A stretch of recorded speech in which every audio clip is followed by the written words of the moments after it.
Students, आज हम लोग पढ़ेंगे। पिछले लेक्चर में हम लोग क्या पढ़े थे? पोटेंशियल एनर्जी का फॉर्मूला पढ़े थे।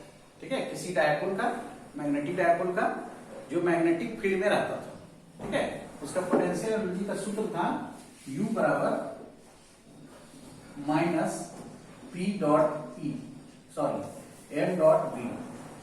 ये था हम लोग का। और इसको जब हम एक्सप्लेन करते हैं मतलब एम बी थीटा के रूप में लिखते हैं, एम बी कॉस थीटा लिखते हैं। ये था हम लोग का, है ना। तो U बराबर माइनस M डॉट B था, या फिर U बराबर एम बी कॉस थीटा था। ठीक है, ऐसा था हम लोग का। ठीक है, इसको हम लोग स्पेशल केस यहां देखते हैं। ठीक है, डिस्कशन करते हैं इसको, डिस्कशन। ठीक है, ये जो हम लोग सेकेंड सेक्शन पढ़ रहे हैं, इसमें क्या है कि जनरली न्यूमेरिकल नहीं है ना, न्यूमेरिकल नहीं है इसमें। ज्यादातर पिछला जो फर्स्ट सेक्शन था इसका, उसमें हम लोग बहुत सारे न्यूमेरिकल्स बनाते थे। इसमें भी न्यूमेरिकल्स है, थोड़ा कम है पिछले से, है ना। डिस्कशंस देखिए इसमें।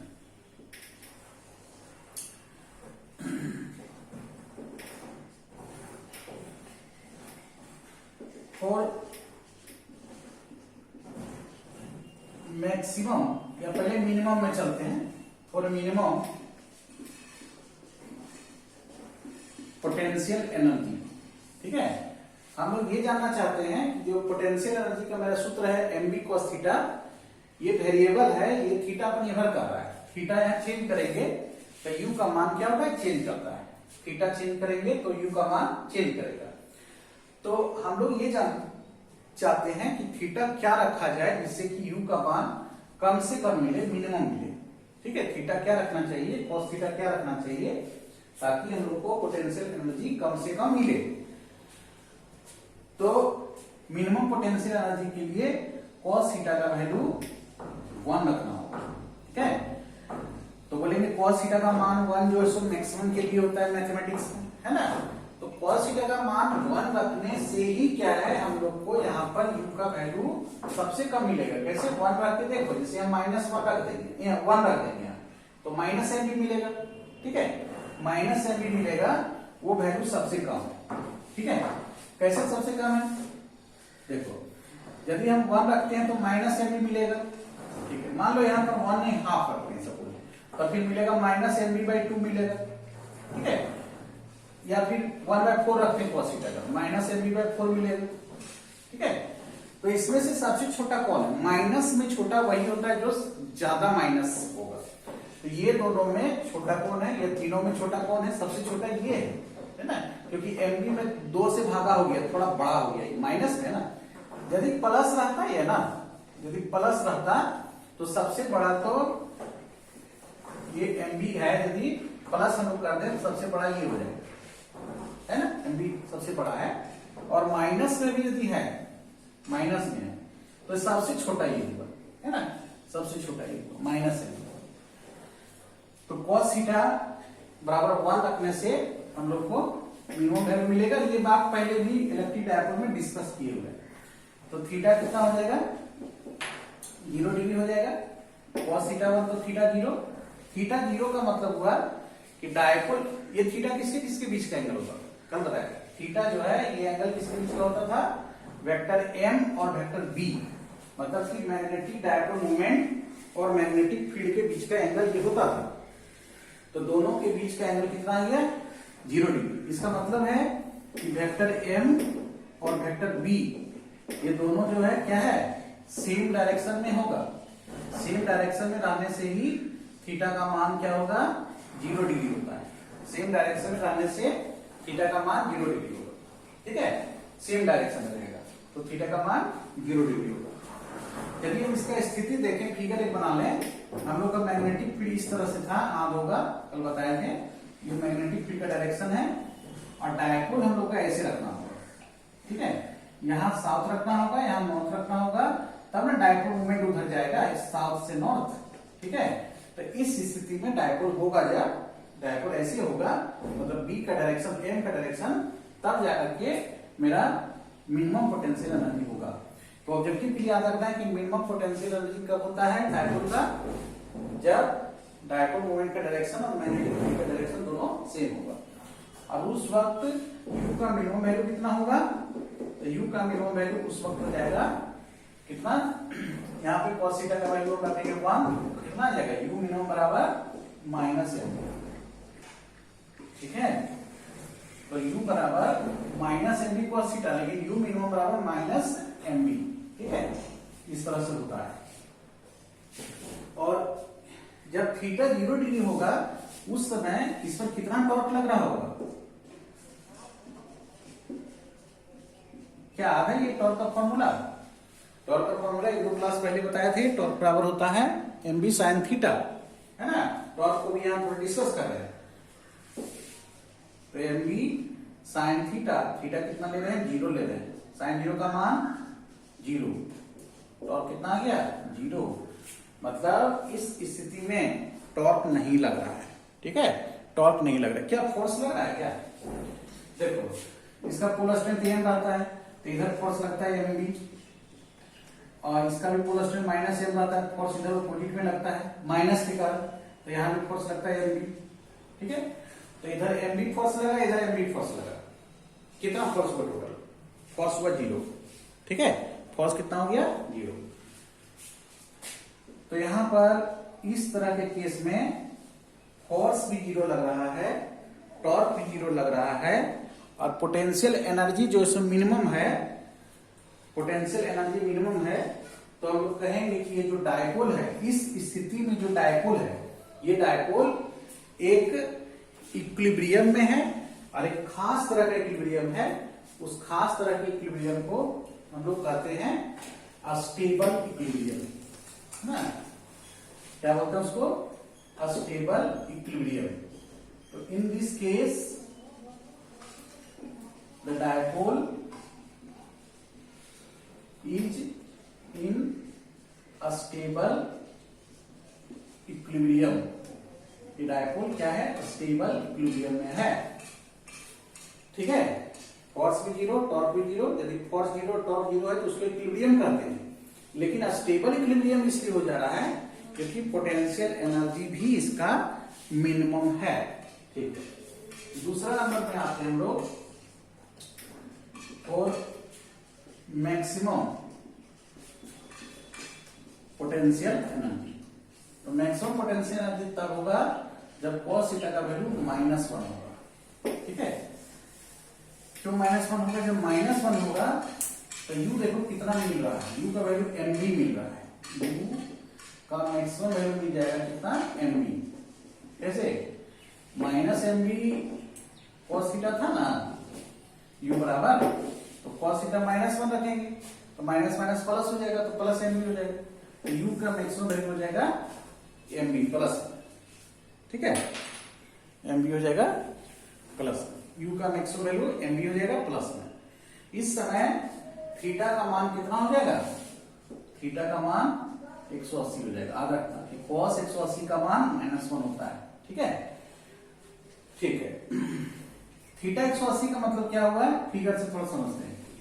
ये मैग्नेटिक फील्ड था हम लोग का, ये डायपोल था, डायपोल रोटेट कर सकता है, यहां साउथ रहेगा, यहां नॉर्थ रहेगा। देखो मैग्नेटिक फील्ड तो ये है, ठीक है, मैग्नेटिक फील्ड है, और साउथ से नॉर्थ मेरा क्या चीज का डायरेक्शन है, ये एम का डायरेक्शन है, साउथ से नॉर्थ हम लोग का डायरेक्शन है, किसका, एम का डायरेक्शन है। मैग्नेटिक डायपोल मोमेंट का डायरेक्शन एम जो है वो साउथ से नॉर्थ की तरफ है, ठीक है। यू मैक्स इतना आ गया, ठीक है, ऑब्जेक्टिव याद रखना कि u का मैक्सिमम वैल्यू mb होगा, कब होगा, जब थीटा 180 होगा। थीटा 180 का मतलब m और b के बीच का एंगल अपोजिट में होगा, ठीक है, यहां लिख देंगे कि m और b जो है, दोनों वेक्टर जो है एक दूसरे के अपोजिट टू ईच अदर, ठीक है, एक दूसरे के अपोजिट है। अब इस केस में टॉर्क कितना लगेगा थोड़ा पता करो, टॉर्क का फॉर्मूला P sin थीटा होता है, थीटा कितना 180, sin 180 का मान 0, तो पूरा 0 हो गया, टॉर्क 0 आ गया, ठीक है, टॉर्क 0 आ गया, ठीक है। अच्छा ये बताओ कि इसमें 0 यहां लिख देते हैं, नहीं दिख रहा होता, टॉर्क जीरो आ गया, ठीक है। अच्छा फोर्स कितना लगेगा, फोर्स भी जीरो लगेगा। कैसे, देखो इसमें जो है ये नॉर्थ पोल है, नॉर्थ पोल में क्योंकि इसका पोल स्ट्रेंथ एम है, नॉर्थ पोल है, फोर्स रहेगा मैग्नेटिक फील्ड की दिशा में इधर, ठीक है। ये साउथ पोल है, पोल स्ट्रेंथ माइनस एम है, फोर्स किधर लगेगा, मैग्नेटिक फील्ड के उल्टा दिशा में इधर लगेगा, ठीक है। तो देखो तो एमबी और MB right side, MB left side, net force कितना, जीरो। तो देखो फोर्स भी जीरो, ठीक है। पिछला केस से मिलता जुलता है, उसमें भी टॉर्क जीरो आया, फोर्स जीरो आया, यहां भी टॉर्क जीरो आया, फोर्स जीरो आया। जब टॉर्क और फोर्स जीरो आ जाए तो पक्का हम बोलेंगे कि वो इक्विलिब्रियम में है, वो साम्यावस्था में है। ये मैकेनिक्स का कॉन्सेप्ट है, ये 11th क्लास का कॉन्सेप्ट है कि फोर्स जीरो और टॉर्क जीरो रहने से इक्विलिब्रियम में होता है। तो पिछला केस में पहला नंबर जो डिस्कशन था वहां भी डायपोल इक्विलिब्रियम में है और अभी भी डायपोल इक्विलिब्रियम में है, लेकिन दोनों में एक अंतर है। अंतर क्या है कि पिछला में पोटेंशियल एनर्जी मिनिमम था और अभी जो पोटेंशियल एनर्जी है वो मैक्सिमम है ना। तो जब मिनिमम पोटेंशियल एनर्जी होगा तो उसको बोलेंगे वो स्टेबल इक्विलिब्रियम में है, ठीक है। लेकिन यहाँ मिनिमम नहीं है, मैक्सिमम है, इसलिए यहाँ जो स्थिति है उसमें डायपोल जो सो अनस्टेबल इक्विलिब्रियम में होगा, ठीक है। In this case the dipole is in unstable equilibrium, ठीक है। डायपोल अनस्टेबल इक्विलिब्रियम में रहता है,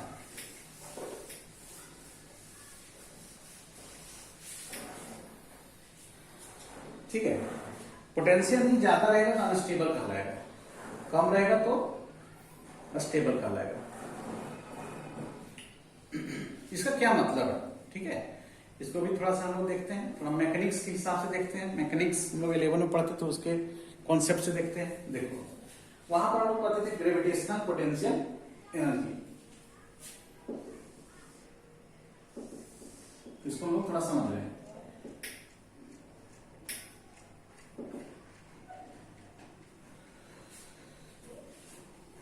देखो एक फिगर है ना, एक स्थिति को हम लोग देखते हैं थोड़ा। यहां पर एक बॉल है, ठीक है, यहां भी एक बॉल है, इस पर नेट फोर्स जीरो है, फोर्स जीरो है। रेस्ट में यहां भी फोर्स जीरो है, भी रेस्ट में। कौन कौन सा फोर्स लग रहा है जो जीरो है, ठीक है। देखो इस पर लग रहा था ऊपर में नॉर्मल, नीचे लग रहा है mg, ठीक है। ये रोटेट नहीं कर रहा है, टॉर्क जीरो है ना। तो नॉर्मल mg दोनों बैलेंस है, इसलिए फोर्स जीरो है। टॉर्क क्यों जीरो है, क्योंकि नॉर्मल और mg दोनों सेंटर से पास कर जा रहा है, तो सेंटर से पास कर जा रहा है, टॉर्क नहीं लगेगा। यहां भी ऊपर नॉर्मल है, नीचे mg है, ठीक है। दोनों एक दूसरे को ये कर दे रहा है, ठीक है, बैलेंस कर दे रहा है। फोर्स जीरो है, टॉर्क जीरो है, दोनों स्थितियों में। अच्छा, इसका पोटेंशियल एनर्जी इसका ज्यादा है, इसका पोटेंशियल एनर्जी कम है, ठीक है, क्योंकि ये ऊंचाई पर थोड़ा सा है। तो याद होगा कि mgh होता था पोटेंशियल एनर्जी छोटे हाइट के लिए, mgh। तो mgh तो हाइट इसका ज्यादा है, पोटेंशियल एनर्जी इसका ज्यादा होगा इसकी तुलना में। तो देखो तो इसका ये अनस्टेबल है, ठीक है, ये स्टेबल है। कैसे, इसको हम लोग हल्का सा डिस्प्लेस इधर कर देते हैं, यहां तक ला करके इसको छोड़ दिए, क्या होगा, बोलेगा फिर से वहीं जाएंगे, जहां थे वहीं पर जाएंगे, ठीक है। यहां से इधर आएगा, फिर ऊपर नहीं जाएगा, वापस यहीं आना चाहेगा, लेकिन यहां रुकेगा नहीं, इधर आ जाएगा। इस तरह से दोलन करते करते फिर क्या होगा, अपने जगह पर ये आ जाएगा। मतलब हम इसको, मतलब ये ऐसा इक्विलिब्रियम है कि यदि हम इक्विलिब्रियम को थोड़ा डिस्टर्ब करना चाहे तो फिर से अपने वास्तविक जगह पर, वास्तविक जो पोजीशन है, मीन पोजीशन है, वहां पे वो जाना चाहता है, रीस्टोर करना चाहता है, ठीक है, स्टेबल है। अच्छा, इसको हल्का सा डिस्प्लेस करो, ठीक है। तो उसको हल्का डिस्प्लेस करेंगे इधर या इधर, तो क्या होगा, क्या फिर से अपने जगह पर वो आना चाहेगा, क्या नहीं, डिस्प्लेस कर दिए तो नीचे गिर जाएगा, है ना। तो दोनों में टॉर्क जीरो था, दोनों में टॉर्क जीरो था, दोनों इक्विलिब्रियम में था, ठीक है। लेकिन ये स्टेबल है, स्थिर है, ये अनस्टेबल है, अस्थिर है। इसका पोटेंशियल एनर्जी ज्यादा है, इसका पोटेंशियल एनर्जी कम है।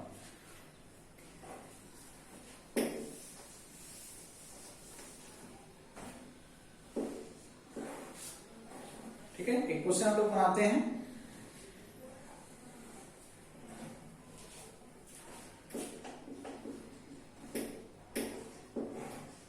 वेरी इंपॉर्टेंट क्वेश्चन है। 1 नंबर 2 नंबर ऑब्जेक्टिव में भी आ जाता है, 2 नंबर में भी आता है।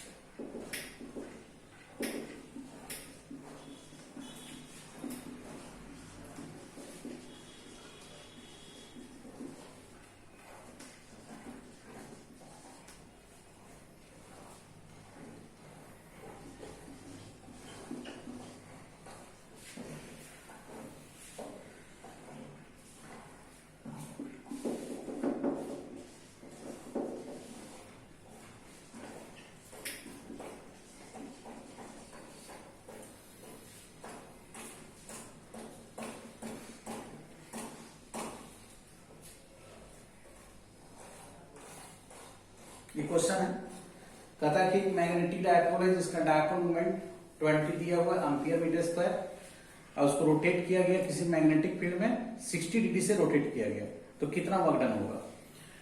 तो यहाँ पर वर्क डन किसके कारण निकालना है ये नहीं दिया हुआ, ठीक है, उसको देना पड़ता है। क्योंकि कल हम लोग पढ़े थे कि work done by magnetic field भी होता है, work done by external agent भी होता है। तो ऐसी स्थिति में हम लोग ये मान के चलेंगे कि मैग्नेटिक फील्ड जो है उसके द्वारा जो वर्क होता है वो हम लोग को निकालना है, ठीक है। मतलब हम लोग को ये फॉर्मूला लगाना है, कल जो बताया था।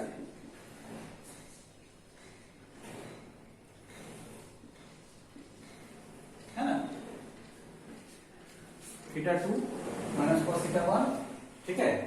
तो ये जो है सो यहाँ पे ऐसे कुछ दिया हुआ नहीं, हम लोग दोनों में कुछ भी लगा सकते हैं, ऐसे कोई दिक्कत नहीं है, ठीक है। डब्ल्यू बराबर एन बी, ऐसे जनरली इसका आंसर हम लोग प्लस में लाते हैं, ठीक है। मतलब वर्क डन का आंसर हम लोग प्लस में लाते हैं, प्लस इसमें आएगा वो थोड़ा देख लेना है, ठीक है। तो cos θ2 माइनस cos θ1, इसमें θ2 60 ले लेंगे तो हाफ हो जाएगा, ये -1 नहीं, ये लगाओ, ठीक है, ठीक है। cos θ1 माइनस cos θ2, ये प्लस इसमें आने वाला है, ठीक है। मतलब ये वर्क डन हम लोग लगाने, कौन सा वर्क डन, ये एक्सटर्नल एजेंट वाला, उल्टा हो जाता है थोड़ा सा, कैसे, माइनस यहाँ लग जाता है ना, यहाँ माइनस लग जाएगा तो फिर क्या हो जाएगा, माइनस लग जाएगा तो थोड़ा उल्टा हो जाएगा, यहाँ 2 था यहाँ 1 था, तो अब 1 पहले 2 बाद में, ठीक है। ये फॉर्मूला हम लोग अप्लाई कर रहे हैं, ठीक है। एक चीज और है यहाँ कि 60 डिग्री से रोटेट किया, ठीक है, दिया हुआ है, लेकिन एक और थीटा चाहिए ना, 2 थीटा है, तो एक थीटा यहाँ पर हम लोग मान लेंगे कि वो 0 डिग्री होगा, ठीक है। एक थीटा यहाँ क्या होगा, 0 डिग्री होगा, दूसरा क्या होगा, 60 होगा, तो उसको मान लेना है, ठीक है। तो ये कितना है, कभी कभी लिखा रहता है कि डायपोल शुरू में मैग्नेटिक फील्ड की दिशा में है, और कभी नहीं भी लिखा रहता है। तो दिशा में है, इसका मतलब θ1 0 था और उसको अब रोटेट किया गया 60 डिग्री से, θ2 60 हो गया, ठीक है। नहीं लिखा हुआ है तभी θ1 0 ले लेंगे। तो एम का वैल्यू कितना है, 20 है, बी का वैल्यू कितना है, मैग्नेटिक फील्ड दिया रहेगा, नहीं देने से नहीं होगा। रोटेटेड में मैग्नेटिक फील्ड 0.2 टेस्ला, क्वेश्चन में लिखा ना बाय इतना 0.2, θ1 ले लो 0 और θ2 ले लो 60, ठीक है। ये work done by external agent निकल रहा है, ठीक है। यहाँ लिखना चाहिए तो वर्क डन बाय EX लिख देना, एक्सटर्नल है ना, EXT लिख। हम लोग का जो फॉर्मूला आया था मैग्नेटिक फील्ड वाला में, θ2 यहाँ पहले था, ठीक है। 20 40 4 हो गए, और 0 का वैल्यू 1 और ये 1/2 आ गया, तो 1 - 1/2 हाफ हो गया, 2 जूल आ जाएगा। कितना वर्क होगा, 2 जूल होगा, तो 2 जूल वर्क हो गया। बहुत इंपॉर्टेंट क्वेश्चन, ये आते रहते क्वेश्चन, है ना।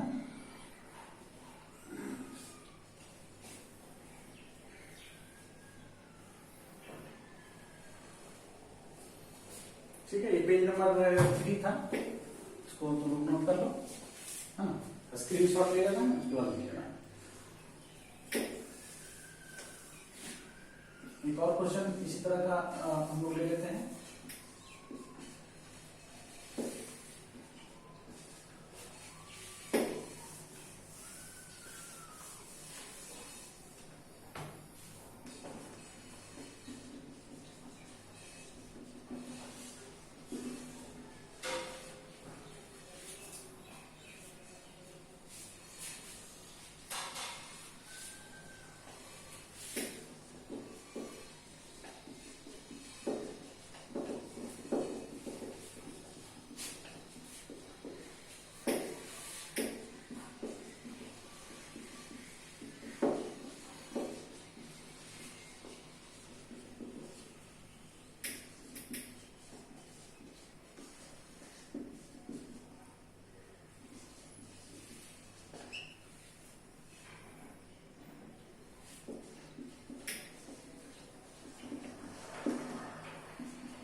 एक्सटर्नल वर्क डन निकाल देना है, ठीक है। वर्क डन बोला है एक्सटर्नल का और ये जो है मैग्नेटिक फील्ड का, दोनों का फॉर्मूला में थोड़ा सा अंतर होता है माइनस का,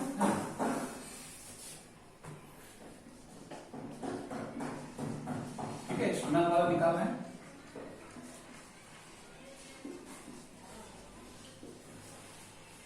ठीक है। मैग्नेटिक फील्ड वाले में थीटा 2 पहले हो जाता है, ठीक है।